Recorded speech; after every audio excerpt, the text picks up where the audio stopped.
바쁘신 가운데 이렇게 와주셔서 감사합니다. 오늘 발표를 통해서 셀비온에 대해서 좀 더 이해를 하시고 또 앞으로 셀비온이 방사성 의약품의 글로벌 중추기업으로서 성장해 나갈 수 있도록 많은 응원 부탁드리겠습니다. 그러면 셀비온에 대해서 소개해 드리도록 하겠습니다. 먼저 오늘 발표는 회사의 개요와 또 셀비온이 가지고 있는 핵심 경쟁력, 방사성 의약품의 글로벌 동향, 그리고 향후의 셀비온의 성장 동력에 대해서 말씀드리도록 하겠습니다. 먼저 셀비온에 대해서 간략하게 소개 말씀드리도록 하겠습니다. 셀비온은 의료 현장에서 꼭 필요로 하는 핵심 기술을 개발하고자 하는, 즉 고부가 가치 신약을 개발하고자 하는 바이오 벤처입니다. 또한 동시에 의료 현장에서 필요로 하는 방사성 의약품을 개발하는과 동시에 이에 필요한 각종 방사성 동위원소라든지 핵심 기술들을 동시에 개발하는 그런 회사로 성장하고자 합니다. 먼저 회사에 대해서 잠시 말씀드리도록 하겠습니다. 자본금은 현재 53.9억 원이고 임직원 숫자는 55명입니다. 이 중 연구원은 대략 40여 명으로 전체 인력의 70%가 연구 인력으로 구성이 되어 있습니다. 본사는 이제 서울대병원 암연구소 내에 자리 잡고 있고, 바이오 중앙연구소가 분당 서울대병원 헬스케어 혁신파크에 자리 잡고 있습니다. 또한 동시에 저희들은 방사성 동위원소를 많이 다루기 때문에 태릉에 있는 한국원자력의학원 내에 국가 알라이 신약센터 내에 방사성 동위원소를 다룰 수 있는 부설 연구소를 같이 가지고 있습니다. 먼저 저는 서울약대를 졸업하고 지금까지 계속 조영제라든지 방사성 의약품 등과 같은 특수의약품의 연구 개발에 매진해 왔습니다. 셀비온의 주요 경영진으로서는 CFO로 박재민 부사장님이 계시고, CTO로 신약 개발에 많은 경험을 가지고 계신 이송진 전무가 계시며, 또한 이제 동위원소, 방사성 의약품 등에 대해서는 원자력의학원 등에 20년 이상 근무하면서 많은 경험을 가지고 있는 안광일 박사님이 연구소장으로 근무하고 계십니다. 또한 동시에 저희들이 인허가를 위해서 마상현 전무님을 RA 담당 전무로 영입하셨습니다. 마상현 전무님은 부강약품과 CJ 헬스케어 등에서 신약 개발에 대한 많은 경험을 가지고 계십니다. 셀비온은 2010년 7월에 창업을 했었습니다만 본격적으로 이제 바이오 벤처의 길을 걸어가게 된 것은 2014년에 서울대병원 암연구소에 기업연구소를 설치하면서 시작을 했었고, 기업연구소를 설치함과 동시에 서울대병원에서 개발하고 있는 여러 가지 방사성 의약품에 대한 핵심 기술을 서울대 산단을 통해서 라이센싱 인하면서 연구 업무를 본격적으로 시작하게 되었습니다. 셀비온은 2017년 12월 달에 암연구소 내에 주사제 GMP 시설을 구축을 하고 그해 12월에 식약처로부터 GMP 승인을 받았습니다. 현재는 국가 필수 의약품인 메브로페닌과 수종의 방사성 의약품, 특히 이제 진단제를 이제 생산해서 공급을 하고 있고, 저희들이 핵심 사업으로 개발하고 있는 저입상 진단제 치료제는 국가신약개발재단으로부터 국가과제로 지정받아서 정부로부터 자금 지원을 받아서 비임상에서부터 임상 이상까지 이제 진행을 하고 있습니다. 말씀드린 바와 같이 셀비온은 서울대 암연구소 6층에 의약품 연구소와 GMP 생산 공장, 주사제 GMP 생산 공장을 운영을 하고 있고, 분당 서울대병원 헬스케어 혁신파크에 중앙연구소인 바이오 연구소를 운영을 하고 있습니다.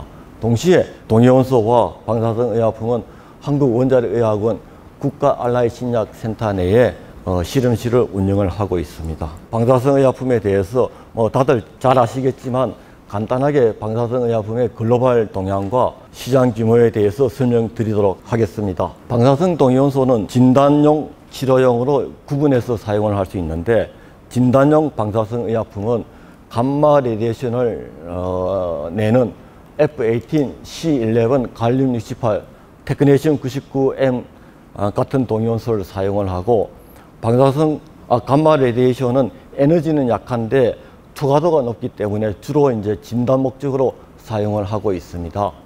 치료용 동위원소는 투과도는 비록 낮으나 에너지가 세워서 강력한 사이토톡식 효과를 나타내는 동위원소들이 되겠는데, 이 경우에 루테듐 177, 요오드 131, 악티늄 225, 이리듐 192 등을 이제 사용을 하고 있습니다. 이 중에서 특히 이제 많이 사용되고 있는 게 그 베타 레디에이션을 내는 루테듐 177과 알파 레디에이션을 내는 악티늄 225가 되겠습니다. 방사성 의약품의 구조는 거의 여러분들이 잘 아시는 ADC와 비슷한 구조를 가지고 있습니다. 어떤 특정 암 병변을 타겟팅할 수 있는 리간드가 있고, 또 우리가 진단용 동위원소나 치료용 동위원소를 킬레이션 해줄 수 있는 킬레이터가 있고, 이 두 사이를 리간드가 연결해주는 구조로 이루어져 있는데, ADC의 대응에서 통상 ARC라는 표현을 많이 쓰고 있습니다. 엔타이바디 레디오 아이소토프 컨주게이트가 되겠죠. 근데 이 경우에 리간드는 엔타이바디를 쓰는 경우도 많이 있지만은 스몰 몰리큘이나 펩타이드, 또 경우에 따라서는 나노바디 같은 것들을 리간드로 쓰는 경우가 많이 있습니다. 저희들이 개발하고 있는 전립선암 치료제의 MOA는 우측에 이제 잘 표현이 되어 있습니다. 특히 이제 전립선 암세포의 경우에는 막 표면에 프로스테이트 스페시픽 멤브레인 엔티전 PSMA가 이제 과발현이 되어지는데, 이렇게 과발현되어져 있는 바이오마크에 저희들이 개발하고 있는 전립선암 치료제를 만나게 되면은 스페시픽하게 바인딩이 일어나고, 이어서 세포 안으로 셀 인터널라이션이 되고 난 다음에 DNA가 브레이크 되면서 암세포가 사멸되는 양리 기전을 가지고 있습니다. 그래서 방사성 의약품은 대표적으로 이제 표적 항암 치료제라고 이제 말씀을 드릴 수 있습니다. 그래서 통상 이제 방사성 의약품은 이제 세라노틱스계 이제 신약으로서 이제 표현을 많이 하고 있는데, 세라노틱스라는 단어는 최근에 대략 한 10년 전부터 이제 사용되어지는 용어이긴 합니다만은 세라피와 다이아그노스틱스의 이제 합성어가 되겠습니다.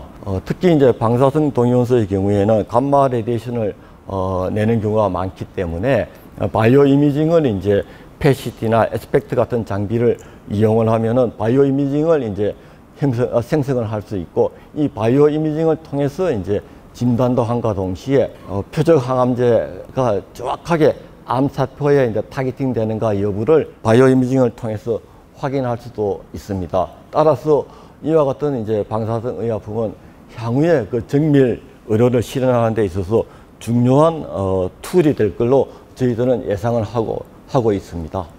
특히 이제 글로벌 방사성 의약품 시장을 이야기할 때에 노바티스를 빼놓고는 이제 이야기할 수가 없는데, 사실 방사성 의약품 시장을 선도하고 있는 글로벌 빅파마는 노바티스가 되겠습니다. 노바티스는 이제 이 분야에 뛰어들기 위해서 2017년도에 그 신경 내분비암 치료제인 그 루타테라를 개발하고 있는 프랑스의 트리플 A사를 39억 불에 M&A를 했었고, 또 전립선암 치료제를 개발하고 있는 미국의 엔도사이트사를 21억 불에 이제 인수하면서 본격적으로 노바티스가 이 분야에 뛰어들게 되었었고, 이 분야를 이끌어가면서 이어서 루타테라를 이제 개발을 완료해서 FDA 승인을 받아서 이제 발매를 하게 되었고, 또 동시에 이제 플루빅토가 이제 2022년에 FDA 승인을 받으면서 본격적으로 이 시장을 개척하게 되었습니다.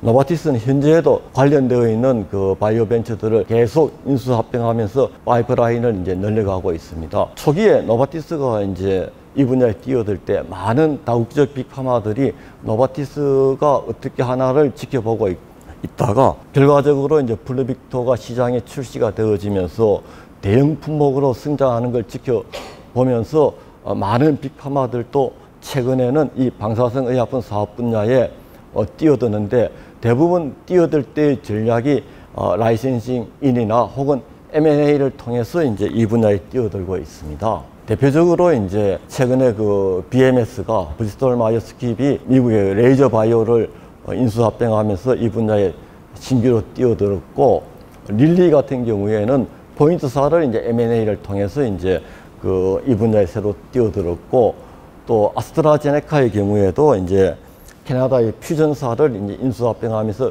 이 분야에 뛰어들게 되었는데, 보시면 아시겠지만은 노바티스 포함해서 대부분의 빅파마들이 라이센싱 인 전략보다는 M&A 전략을 많이 구사를 하고 있습니다.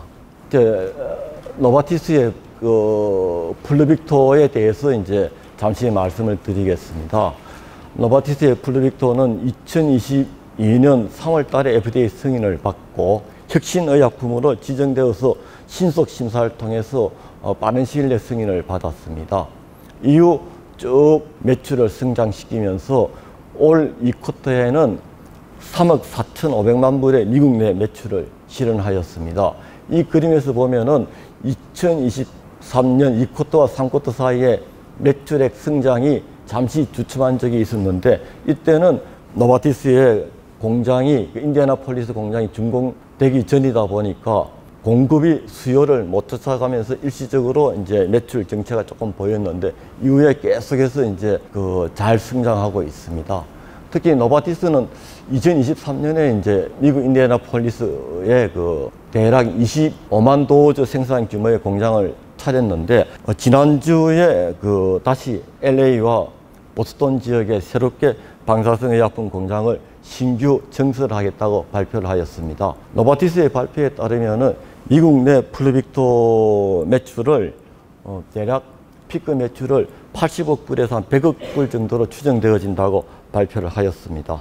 이와 같이 이제 방사성 의약품 시장은 글로벌하게 계속 성장을 하고 있으며, 대략 2033년 정도에는 218억 불 이상의 시장을 구축할 걸로 이야기하고 있습니다. 또한 이제 전립선암 치료제도 특히 이제 고령화 사회가 진행되면서 지속적으로 이제 시장이 이제 커져가고 있는데, 전립선암 치료제 시장도 글로벌하게는 대략 한 30조 정도의 글로벌 시장을 형성할 걸로 보이고, 국내 시장의 경우에도 대략 한 1조 4천억 정도를 형성할 것으로 이제 리포트에서 보고하고 있습니다. 그러면은 이제 이어서 챕터 3에서는 셀비온이 보유하고 있는 핵심 경쟁력, 그리고 셀비온이 개발하고 있는 전립선암 치료제의 장점과 우수성에 대해서 소개해 드리도록 하겠습니다. 글로벌하게는 전립선암은 폐암에 이어서 폐암과 비슷한 정도로 이제 많이 발생하는 암으로 알려져 있습니다. 특히 이제 미국과 유럽의 경우에는 남성암 중에서는 폐암보다 더 많이 발생하는 걸로 알려져 있고, 특히 65세 이상을 기준으로 해서 봤을 때는 압도적으로 남성암에서 전립선암이 다른 암종에 비해서 많이 발생한다고 보고되어 있습니다. 국내의 경우에도 남성 발생암에서 폐암, 위암에 이어서 세 번째로 이제 많이 발생하는 암으로 알려져 있는데, 리포트에 따르면은 향후 5년 이내에 전립선암이 이제 남성암의 경우에 폐암과 비슷한 정도로 발생할 걸로 이제 보고되고 있습니다. 그러나 이제 국내도 급격하게 이제 고령화 사회가 진행되면서 남성 인구에서 65세 이상을 기준으로 해서 봤을 때는 압도적으로 전립선암이 많이 발생한다라고 이제 보고되어져 있습니다. 특히 이제 전립선암의 경우에는 굉장히 일반적으로 알려져 있을 때는 마일드한 암으로 알려져 있습니다. 암이 성장하는 속도도 느리고 비교적 다루기 쉬운 암으로 알려져 있습니다만은, 초기에 이제 원발암 상태에서는 암이 발생한 전립선을 보통 절제를 합니다만은, 그 중에서 대략 한 25% 정도가 암을 절제하고 난 다음에 한 4, 5년 뒤에 이제 재발이 되어서 전이되어지는 경우가 많습니다. 전립선 암은 남성 호르몬에 의해서 자극받아서 이제 성장하는 경우가 많아서, 그 다음에 이제 2차 치료제로 이제 남성 호르몬 이제 억제제, 엔잘루타마이드나 알비테론 같은 것들을 많이 쓰는데, 이렇게 쓰다 보면 또 몇 년 지나면 또 내성이 생기고, 그 경우에 다시 이어서 이제 카바지탁셀이나 도세탁셀 같은 이제 굉장히 독성이 강한 항암제를 사용을 하게 되는데, 보통 이렇게 독성 항암제를 사용하게 될 경우에 남성 호르몬 억제제에 의해서 내성이 생겼을 때를 전이성 거세저항성 전립선암이라고 이야기하는데, 이때부터 굉장히 고약한 암으로 바뀌게 되고, 예후도 굉장히 나빠지게 되고, 예상 수명도 대략 한 1년 정도로 굉장히 치료하기 어려운 난치성 암으로 이제 바뀌게 됩니다. 그래서 저희들이 이제 목표로 하는 환자는 이번 임상에서 1차적으로 전이성, 거세 저항성 전립선 암 환자를 사용을 하게 되는데 대상으로 하게 되는데 이 경우에는 다른 치료 수단이 없는 그런 환자가 되겠습니다. 특히 이제 전립선 암이 이제 방사성 의약품의 굉장히 중요한 타겟 안종이 되었던 이유는 전립선 암세포의 그 막 표면에는 특이적으로 PSMA라는 바이오마커가 이제 과발현이 되어집니다. 프로스테이트 스페시픽 멤브레인 엔티젠이라고 이렇게 이야기하는데, 그래서 이 PSMA를 타겟으로 하여서 플루빅토도 개발되어졌고 셀비온도 디구를 전립선암 치료제로 PSMA를 타겟으로 해서 개발하고 있습니다. 아까 전설한 바와 같이 이제 이 방사성 의약품은 특정 암병변에 타겟팅 해줄 수 있는 리간드와 또 치료용 동위원소를 킬레이션 해줄 수 있는 킬레이터, 이 둘을 연결시켜주는 링크, 이렇게 이제 구성이 되어 있습니다. 특히 이제 저희들이 사용하는 그 리간드는 글루타메이트 우레아 라이진 모이어티가 되는데 통상 줄여서 굴이라고 표현을 많이 합니다. 이 경우에 이제 치료제의 경우에는 이제 킬레이팅 그룹으로 저희들 같은 경우에 도타라는 킬레이팅 그룹을 사용을 하는데, 이 도타는 루테인 177과 같은 특정 동위원소를 킬레이팅 하는 데 있어서 굉장히 우수한 구조를 갖추고 있고, 진단제의 경우에는 이제 갈륨 68이라는 동위원소를 사용하는데, 갈륨 68은 루테인 177에 비해서 상대적으로 이제 분자 사이즈가 작다 보니까 홀의 사이즈가 작습니다.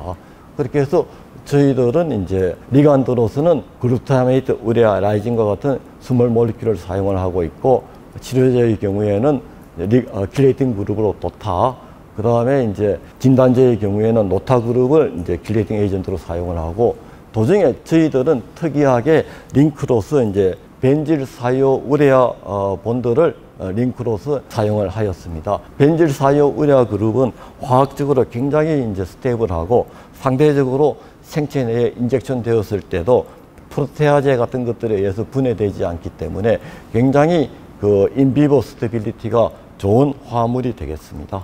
이어서 셀비온이 개발하고 있는 전립선 치료제 디굴과 앵굴의 구조와 노바티스의 플루빅토와의 구조적 차이점에 대해서 말씀을 드리겠습니다.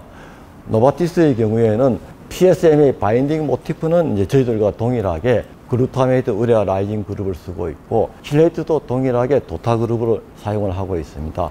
반면에 이제 플루빅토의 경우에는 링크로서 이제 아마이드 본드와 나프탈렌 그룹이 도입이 되어 있는데, 이 나프탈렌 그룹은 이제 굉장히 리포필릭하고 아래에 그 아마이드 그룹은 상대적으로 인체에 인젝션 되었을 때 프로테아제 등에 의해서 굉장히 그 가수분해 될 가능성이 높다고 이제 판단을 하고, 그래서 저희들은 이 약물을 디구를 디자인할 때에 일단은 약물 대사 작용에 대해서 우수한 안정성을 가진 약물 구조로 디자인을 해야 되겠다. 상대적으로 이제 하이드로필릭한 친수성 그룹을 도입을 해서 알부민과의 결합률을 낮추고, 또 동시에 노바티스의 경우에는 치료제와 동반진단제의 구조가 상당히 상이한데, 저희들은 동반진단제와 치료제의 구조적 유사성을 통해서 진단과 치료의 그 결과를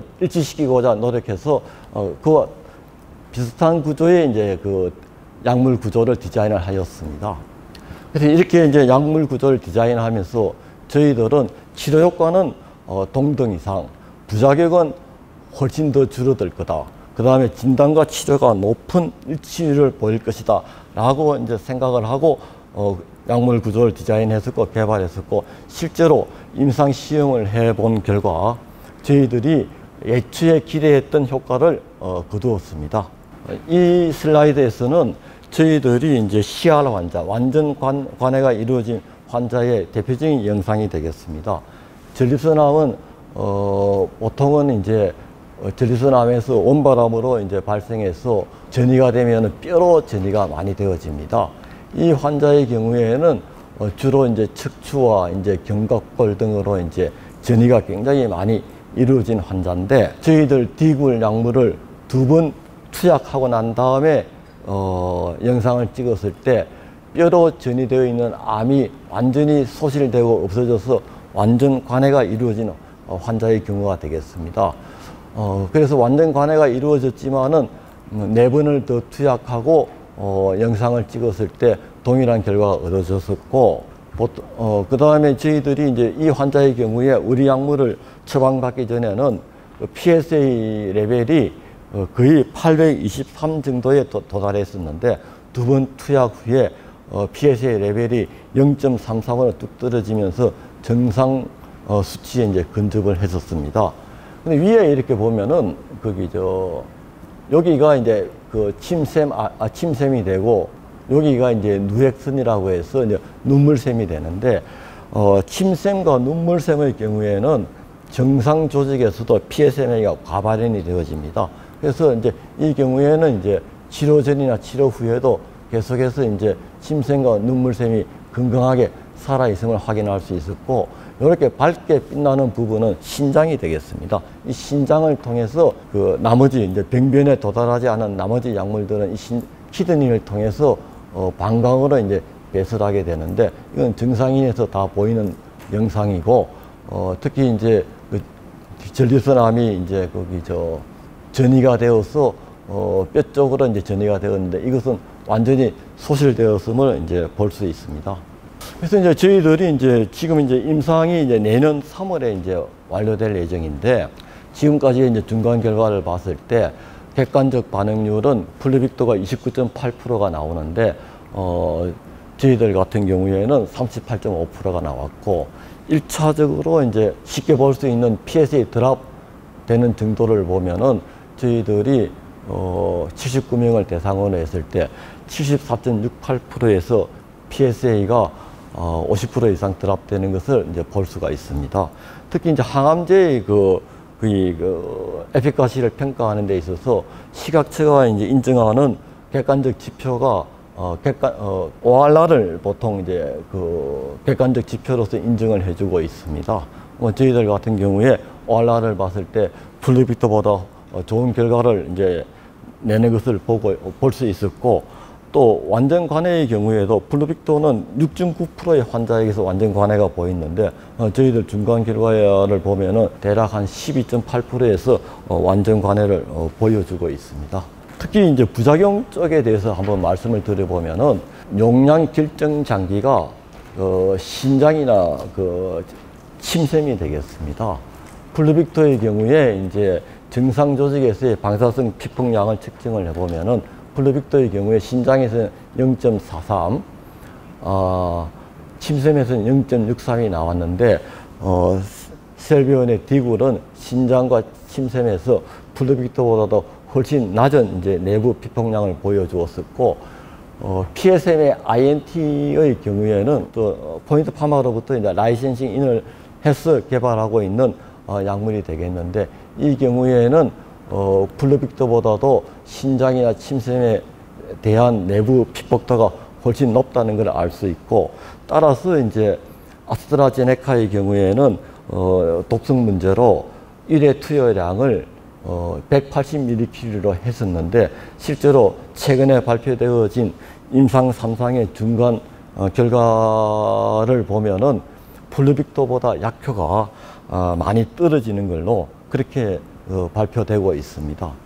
또한 이상 사례를 봤을 경우에도 셀비온의 디굴의 경우에는 호중구, 혈소판, 백혈구, 림프구 등에서 플루빅도 대비 훨씬 낮은 이제 감소율을 보여주고 있고, 특히 이제 구강건조, 가장 많이 발생하는 부작용이 이제 구강건조인데, 플루빅도에 대비 현저히 낮은 부작용을 보여주고 있습니다. 이 결과를 통해서 셀비온의 디굴이 플루빅도 대비 부작용이 현저히 낮은 약물이라는 것을 알 수 있습니다. 이어서 이제 셀비온의 성장 전략에 대해서 말씀을 드리겠습니다. 셀비온은 현재 미국, 유럽, 중국, 일본 등 주요 선진국에 이제 특허가 다 등록이 되어 있고, 임상 개발 기간 5년을 더한다고 가정했을 때 2041년까지 이제 물질 특허권이 보장되어 있습니다. 이어서 저희들이 이제 제재 특허, 용도 특허를 마련해서 2048년도까지는 특허 기간을 연장할 계획을 가지고 있고, 이 경우에 제품 특허 존속 기간은 32년이 되겠습니다. 국내 시장 출시 전략은 다음과 같습니다. 저희들은 임상 이상을 마치고 조건부 승인을 받아서 출시하는 걸 목표로 하고 있기 때문에 조기에 저희들이 2021년 12월에 식약처로부터 개발 단계 희귀의약품 지정을 받았습니다. 이어서 국내 개발 제품으로서는 최초로 식약처의 기프트 품목으로 지정을 받았습니다. 그리고 2024년 7월, 올 7월 달에 이제 환자 모집은 다 완료가 되었고, 저희들이 내년 이제 1, 4분기에 임상이 끝나면은 바로 허가 신청을 해서 조건부 승인을 받아서 발매하고자 하는 계획을 가지고 있습니다. 특히 이제 기프트 같은 경우에는 저희들이 이제 국내 11호로 지정이 되었고, 1호부터 10호까지는 다국적 빅파마의 제품들이 되겠습니다. 저희들은 일단 2025년 4, 4분기에 출시할 예정에 있으며, 이 경우 이제 저희들이 마켓 쉐어를 7.4%로 설정했을 때 대략 한 33억 정도의 매출을 예상하고, 2027년에는 마켓 쉐어를 7.8%로 잡았을 때 대략 한 429억 정도의 매출을 예상을 하고 있습니다. 이때 약가는 플루빅도 대비 2,700만 원 설정을 했습니다. 플루빅도는 현재 저희들이 보수적으로 여기서 3천만 원이라고 이야기했었습니다만, 지금 알려지기로는 대략 국내 출시 가격을 비급여로 3,200만 원, 완도저 3,200만 원으로 이제 출시하고자 한다는 이야기를 듣고 있습니다. 저희들이 마켓 쉐어를 이제 7.4%로 잡았던 이유는 노바티스의 플루빅도가 미국에 처음 출시될 때 마켓 쉐어가 18%였습니다. 그래서 이제 저희들이 여러 가지 보고서를 보고 검토해 봤을 때, 두 번째로 출시되는 약물은 첫 번째 출시되는 약물의 마켓 쉐어의 41%를 가져간다는 것이 가장 보수적인 견해이기 때문에 이걸 차용을 해서 저희들 국내 시장에 적용했을 때 18%에 41%인 7.4%의 마켓 점유율을 예상을 해 보았습니다. 저희들은 이 외에도 이제 고형암 진단과 치료제 파프라든지, 그다음에 림포 신티그라피용 진단제라든지, 영상 유도 수술 조영제 등과 같은 파이프라인들을 이어서 이제 개발을 하고 있습니다. 현재 저희들이 개발하고 있는 전립선암 치료제의 임상 수행 기관은 서울대병원, 분당서울대병원, 서울아산병원, 강남세브란스병원, 화순 전남대병원에서 이제 진행을 하고 있습니다. 저희들이 개발하고 있는 이제 디굴의 생산 협력 체계에 대해서 말씀을 드리면은, 가장 중요한 게 이제 동위원소의 수급인데, 치료용 동위원소는 저희들이 이스라엘의 이소토피아, 독일의 ITM, 미국의 샤인 등으로부터 이제 동위원소를 안정적으로 이제 공급을 받고 있고, 이제 콜드 바이알의 경우에는 저희들이 자체 생산 공장을 통해서 연간 35만 바이알까지는 이제 공급할 수 있는 생산 캐파를 가지고 있고, 핫 바이알의 경우에는 국내의 경우에는 카이바이오텍, 북미 지역의 경우에는 아톰비 등과 협력해서 임상시험용 의약품을 생산하고 있으며, 이제 향후 품목 등록 후에도 27년까지는 안정적으로 이제 공급이 가능할 걸로 이제 예상을 하고 있습니다. 저희들이 이와 같은 수급 체계를 위해서 27년까지는 이제 자체적으로 라벨링 센터 CGMP 시설을 구축할 예정에 있습니다. 사실은 이제 방사성 의약품을 하는 데 있어서 굉장히 중요한 게 방사성 의약품을 생산할 수 있는 CGMP 라벨링 센터를 구축하는 게 굉장히 중요합니다. 특히 이제 방사성 의약품의 경우에는 유통기한이 대개 한 5일에서 6일 정도밖에 되지 않기 때문에 북미 지역이나 유럽에서 생산해서 들여오는 것은 굉장히 제약들이 많습니다. 그래서 저희들은 27년까지 방사성 의약품을 생산할 수 있는 핫 GMP 표지 센터를 이제 인천공항 근처 시흥이나 송도에 이제 구축할 예정이고, 이렇게 이제 CGMP 시설의 생산 시설이 구축이 되어지면은 아태 지역을 커버할 수 있는 글로벌 이제 생산 기지로 이제 거듭 태어나고자 하고 있습니다. 지금 빅파마들이 짓고 있는 그 라벨링 센터는 전부 북미와 유럽에 집중되어 있고, 아직은 뭐 아시아 지역에는 계획만 있지 아직은 이제 라벨링 센터 구축이 전혀 이루어져 있지 않습니다. 그래서 이제 셀비온의 경우에는 이제 2030년까지 방사성 의약품 신약 3종을 개발하고 보유함으로써 방사성 의약품 시장을 이제 선도하고자 하는 목표를 가지고 있고, 또 동시에 이를 통해서 셀비온이 그 아태 지역을 커버할 수 있는 글로벌 그 방사성 의약품 회사로서 거듭 성장하고자 하고 있습니다. 일단 회사 소개는 이 정도로 마치도록 하겠습니다.